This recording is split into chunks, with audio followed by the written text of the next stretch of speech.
President Trump is putting the bully in bully pulpit. He's on the attack this weekend, seemingly supporting calls for a Justice Department probe into his opponents.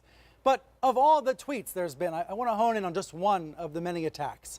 This is his bald-faced lie about New York Times reporter Maggie Haberman. Trump lashed out after reading this story in the paper by Haberman and two other reporters. It says his personal lawyer, Michael Cohen, could flip. Now, Trump took exception to some of the quotes in the story, the quotes saying that he treated Cohen like garbage. So I guess now he's treating Haberman like garbage. He's calling her a third-rate reporter and a crooked Hillary flunky who I don't speak to and have nothing to do with. Let's just stop right there. That tweet is wrong in at least 4 different ways. He didn't even spell her name right. And he called her a third-rate reporter, even though he knows she dominates the White House beat. Heck, she just won a Pulitzer a few days ago. And next weekend, she's accepting another award, this time at the White House Correspondents' Dinner, for, in the words of the judges, showing her deep understanding of what makes President Trump tick. That's what makes this tweet a lie. You know, sometimes covering the president, it's difficult to determine what is actually a lie, but this one is crystal clear. Trump said, quote, "I don't speak to her, and I have nothing to do with her." And here they are in the Oval Office together. Haberman has interviewed Trump on the record more than a dozen times since 2015. By the way, she doubles as a political analyst here at CNN. And I know she takes these attacks in stride, but I don't want to. Lying is disrespectful. And it's not just disrespectful to Haberman or to journalists, but to the public. We all know the president uses Twitter to deliver talking points to his base. It's very effective for him. But it's also disrespectful. Does he really think that his believers, his supporters, are going to believe this lie? You know, when there's photographic proof to the contrary? It is disrespectful to his fans, to his Twitter followers, to post this kind of stuff. And we haven't even gotten to the tweet about Chuck Todd. So what do you do about a bully? Joining me now, a truly all-star panel, John Avlon, the editor-in-chief of the Daily Beast and a CNN political analyst, Ed Felsenthal, the editor-in-chief of Time Magazine, and Washington Post staff writer Sarah Ellison. There's lots for us to dig in on this hour, including the news about Sean Hannity and Michael Cohen. Let's save that for a little later. I just want to start on the idea of bullying, John Avlon. Let's put up the Chuck Todd tweet from this morning. The president once again calling the host of NBC's Meet the Press sleepy eyes and calling NBC fake news. I know, we've seen it and we've heard it all before.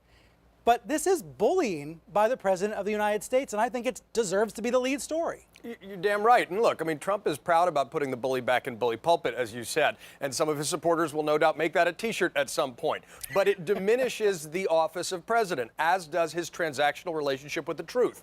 We almost get inured to the idea that the president of the United States calling out individual reporters in typo-written, sloppy, bullying emails is normal because this is the president and this is his style. We know it's not normal because we have 44 other presidents to compare him to, and nothing like this has happened in American history. I mean, even just the Comey memos this week. We know he talked about jailing journalists in the Oval Office, and that doesn't even rise to the level of our story cache because it seems part of a theme, because it is, but it's dangerous, it dumbs us down, and it really shows the extent to which he's part of a piece of political leaders who attack the press as a matter of principle, and that's usually seen in autocrats, not the United States of America. This is one of those words versus actions issues, isn't it, John? I mean, this issue about jailing journalists, the president talking about it with Comey more than a year ago. Now it's revealed in the Comey memos. Sarah, do some journalists look at that and say, well, he's just talking about it, he's not actually doing it, so it's the big deal? No, I don't think most journalists do say that. Of course, I think a lot of journalists even recognized under the Obama administration that that was not an administration that was particularly press-friendly. But what Trump is doing, and I think what these attacks do, is in addition, first of all, he has always opposed the press. That's always been a wonderful and very popular talking point for him. And his fans really like to hate the press. They like to boo the journalists who are at his rallies during the campaign, and that has continued. Yeah. The effect of that, though, is that it's very fertile, and Steve Bannon has talked about this, that as soon as you have people not believing what's in the press, then you open up a whole other avenue for you to deliver a different message, and one that is entirely, whatever it is that you say is the truth. Yeah, an alternative reality. Yeah. Right, and I think this is, alternative facts. We're all sort of familiar with this, but I think that it's the public opinion of the press really does lead the way, I think, in some ways, for a greater kind of legal action against journalists. I think people will be more primed for that kind of activity. You're saying it softens the ground. I think it does. For future action. I think it could. What do you think so, Ed? What worries me most, and echoes something John McCain has been saying, wrote an op-ed in the Washington Post early in the year. I think Sarah's certainly right. We can worry about what happens in our own country, but this kind of talk empowers repressive regimes around the world that are already jailing journalists. There are 2 terrific Reuters journalists in jail right now in Myanmar for reporting that led to a Pulitzer Prize this week. Isn't the president's bullying rewarded, however? Case in point, your magazine. You have Ted Cruz this week praising President Trump in the pages of the Time 100. Ted Cruz, of course, who was bullied by the president, attacked by the president during the primaries. And yet Ted Cruz turned around, praised him lovingly. You know, if Ted Cruz is going to turn around and do that, you know, that's an example of bullying maybe working. Well, loving up your opponents you fought viciously in a campaign is a time-honored political tradition, although Right. this one went further than I think one might have expected. Kudos to you guys for getting him to write it, I guess. Yeah, but this is less sort of mending fences and more Stockholm syndrome. I mean, this is really about a party that's enthralled to a bully and people and senators in private saying things to reporters that are totally contrary to what they're willing to say in public much of the time. It shows that the president and the president are going to be in tension. That's time honored. But there is a problem that goes well beyond partisanship with this president that too many Republicans will only acknowledge in private because in public they're afraid of angering their base. But this is a real departure, and we shouldn't mince it. And when we can see just the tracking of the term fake news at leaders around the world. Assad uses it, Erdogan uses it, Putin uses it. That's the legitimacy of the American president helps mainstream that, and that's why it matters. So since this show is called Reliable Sources, let's talk about some of the administration's sloppiness and why this matters. Accuracy is part of the job for doctors, for engineers, for reporters, for lots of people.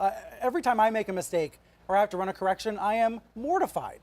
But it doesn't seem to be true for the White House. The president's spelling mistakes are infamous at this point. Just a couple from the past couple days here. Shady Comey misspelled on Twitter. There's also factual errors. Let me show you one about Key West. The president went to Key West on Thursday. Then on Saturday, he said, I had a great time there yesterday. He meant 2 days ago. You know, we could go on and on with these. The special counsel spelled the wrong way instead of the special counsel Mueller. There's all of these examples of the errors that he shares on Twitter.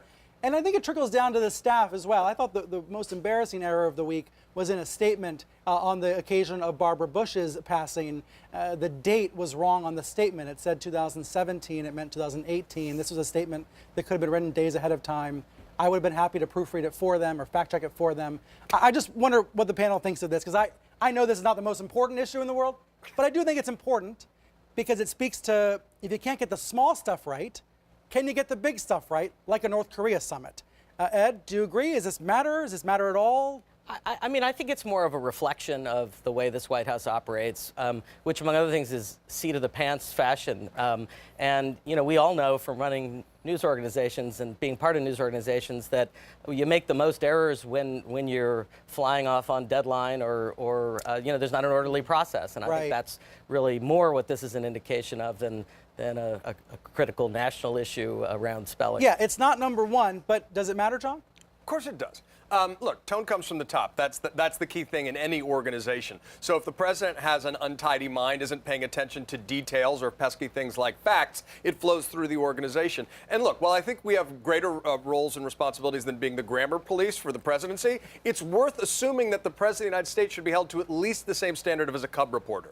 If we're letting him off the hook there, I think that's itself a sign of a slippery slope in our standards. Sarah? I actually wonder if this kind of a conversation is exactly the kind of thing his base would mock, that they would maybe see this as some sort of authenticity. Obviously, he's doing his own tweets. He's not getting someone to manage his account for him. And Some people suggest that he makes errors on purpose.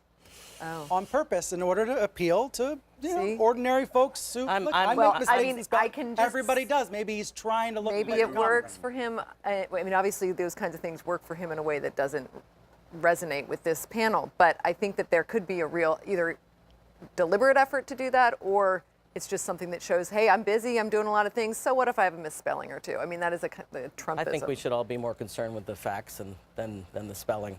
Yeah. And the issue with the tweet this morning about Chuck Todd talking about denuclearization is a real question about whether that's accurate or not. What the North Koreans mean by denuclearization is very different from what the Americans mean. So those issues, I think, even though it's on Twitter and it's just a tweet, those are important issues that are at stake. Precision matters in policy.